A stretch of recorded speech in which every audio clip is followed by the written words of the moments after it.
जय श्री कृष्णा फ्रेंड्स, राधे राधे। कैसे हैं आप सभी? तो फ्रेंड्स, आज की वीडियो में मैं आप लोगों के साथ कुछ नियम शेयर करने जा रही हूँ जो हम सभी महिलाओं को सुबह उठकर जरूर से करनी चाहिए ताकि हमारे घर में सुख समृद्धि आए, हमारे पति की आयु लंबी हो, वो दिन पर दिन तरक्की करे और लक्ष्मी का हमेशा वास रहे। तो सबसे पहले बिछावन पर अपने हाथों का दर्शन करना है और यह मंत्र बोलना है। कराग्रे वस्ते लक्ष्मी कर मध्य सरस्वती कर मूले तु गोविंदा प्रभाते तु दर्शनम। और यह मंत्र अगर आपको नहीं आती है तो आप जय श्री कृष्णा का भी नाम ले सकते हैं। अब देखिए, कुछ महिलाओं की आदत होती है कि सुबह उठते ही वो सबसे पहले अपना मोबाइल चेक करती हैं कि कहीं कोई ज़रूरी मैसेज तो नहीं आया। लेकिन ये आदत हमारे लिए अच्छी नहीं होती है। तो मैं इसका 2 कारण आपको बता रही हूँ कि सुबह सुबह आप 1 से 2 मिनट करते करते 5 से 10 मिनट सुबह का जो कीमती समय होता है वो आप मोबाइल में ही बेकार कर देते हैं। दूसरा कि मैसेज कोई ज़रूरी नहीं है कि हमारे हित में ही हो सभी के सभी मैसेज। तो कभी कभी ऐसा होता है कि सुबह सुबह ही हम मैसेज पढ़ लेते हैं और हमारा पूरा दिन बेकार चला जाता है। देखिए फ्रेंड्स, हम महिलाएं ही अपने घर की लक्ष्मी होती हैं और हमारे ही हाथों में होता है वो सारे नियम जो हम अपने पति की तरक्की के लिए करते हैं, उनको ऊंचाइयों तक पहुंचाने के लिए करते हैं, बच्चों की तरक्की के लिए करते हैं, अपने पति की लंबी आयु के लिए करते हैं। तो इसके लिए देखिए, सबसे पहले तो महिलाओं को सुबह जल्दी उठना चाहिए। देखिए, सुबह का नींद सभी के लिए बहुत ही प्यारा होता है। कोई नहीं चाहता है कि हम सुबह बिस्तर छोड़कर उठें, लेकिन अगर आप उस समय आलस त्याग कर सुबह जल्दी उठते हैं तो समझ लीजिए कि आपकी जीवन की आधी तकलीफ तो वहीं दूर हो गई। देखिए, अगर आप जल्दी उठेंगे तो आपके सारे काम जो है ना वो बहुत ही टाइम पे हो जाएगा। आपके बच्चे भी आपको देखकर जल्दी उठना सीखेंगे और हमारा सारा काम भी टाइम से होगा। बच्चे भी सुबह स्नान करके नाश्ता करके और वो टाइम से स्कूल जाएंगे, हस्बैंड भी टाइम से ऑफिस जाएंगे। लेकिन अगर हम लेट से उठते हैं तो हमारा कोई भी काम टाइम पे नहीं होगा और हम भी चिड़चिड़ के काम करेंगे और गुस्सा हम सभी पे निकालेंगे। तो इससे हमारा सीधा असर हमारे जीवन पे पड़ता है और हमारे घर में हमेशा झगड़ा कलह इस तरह का माहौल बन जाता है। तो इसलिए आप सुबह जल्दी उठकर और किचन की जो भी साफ़ सफाई हो वो करें। वैसे तो आपको किचन की साफ़ सफाई रात में ही कर लेनी चाहिए, बर्तन भी रात में ही धुलकर आपको रख लेनी चाहिए, क्योंकि बर्तन को कभी भी जूठा नहीं छोड़ना चाहिए। तो वैसे भी अगर आप रात में बर्तन धुल लेते हैं तो सुबह जब आप उठते हैं और आपको किचन साफ़ सुथरा मिलता है तो आपको काम करने में भी बहुत ही अच्छा लगता है। तो इसलिए किचन की साफ़ सफाई रात में कर ले और सुबह उठकर आप पहले घर की साफ़ सफाई करें, झाड़ू पोछा करें और आप सुबह ही स्नान भी कर ले। तो देखिए, कोशिश करें कि आप सुबह ही स्नान करके उसके बाद ही खाना बनाएं। लेकिन अगर आप मतलब इस तरह का संभव नहीं हो पाता है, क्योंकि बहुत से घर में ऐसे होते हैं कि सुबह सुबह ही हस्बैंड की ऑफिस भी होती है तो नहीं हो पाता है उतना ज़्यादा, तो आप कपड़ा ही चेंज कर लें। और उसके बाद देखिए, आप अपने जीवन में परिवर्तन के लिए आप स्नान करने के बाद आप सुबह में 1 लोटा जल में आप अक्षत रोड़ी मिला करके उगते हुए सूर्य भगवान को जल जरूर से चढ़ाएं।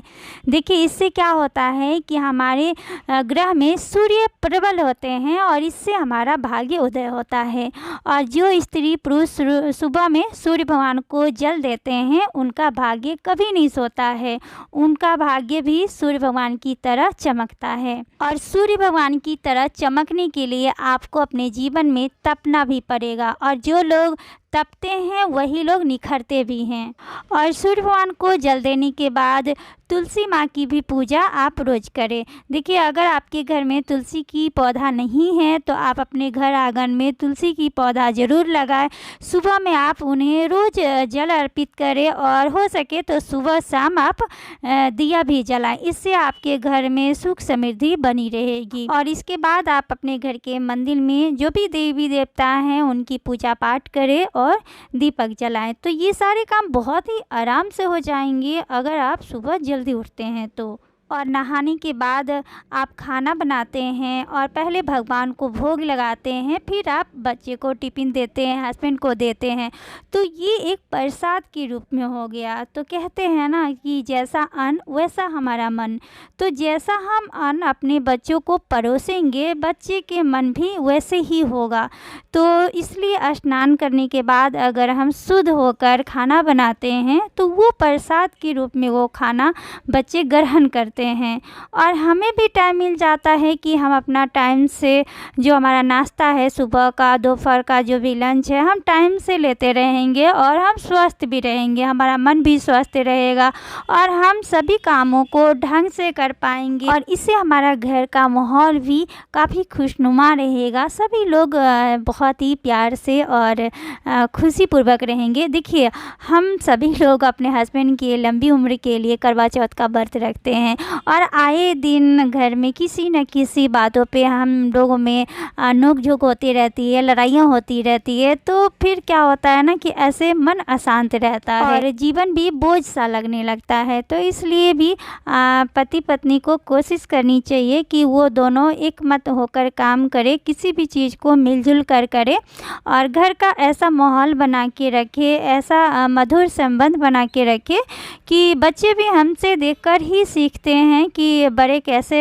बात करते हैं, किस तरह से व्यवहार करते हैं, तो वो उसी तरह से सीखते भी हैं। तो हम बड़ों को ही चाहिए कि हम शांत होकर रहें और हमेशा घर का अच्छा माहौल बना के रखें और हमारे घर का माहौल अगर अच्छा रहेगा तो ऐसे भी सुख समृद्धि हमारे घर में बनी रहेगी और लक्ष्मी का भी वास रहेगा, क्योंकि लक्ष्मी भी वहीं रहती हैं जहाँ पे घर में शांति होती है। और पति की लंबी उम्र के लिए चाहे हम जितना भी करवा चौथ का व्रत रखें या हम कोई सा भी व्रत रखें, लेकिन अगर घर का माहौल सही नहीं है, हम पति से लड़ाई झगड़ा करते हैं, उनको हमेशा जो है ना वो मतलब टेंशन में रखते हैं, तो इससे भी उनकी आयु जो है ना वो धीरे धीरे कम ही हो जाएगी। तो अगर आपके ही हाथ में होता है कि आप घर का कैसा माहौल बना के रखती हैं, पति के साथ आपका कैसा व्यवहार रहता है, तो पति भी अगर खुश रहते हैं तो इससे भी उनकी आयु बढ़ती है। और एक औरत ही दुर्गा, काली, लक्ष्मी सब होती है और औरतों के ही हाथों में होता है अपने घर का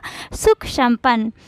तो फ्रेंड्स, आज की वीडियो यहीं तक की थी और अगर आप लोगों को इस वीडियो में कुछ भी अच्छा लगा होगा या बुरा लगा होगा, आप प्लीज़ हमें कमेंट में ज़रूर बताइएगा। तो इस वीडियो को यहीं पे एंड करते हैं, फिर मिलेंगे हम नेक्स्ट वीडियो में, तब तक के लिए बाय बाय।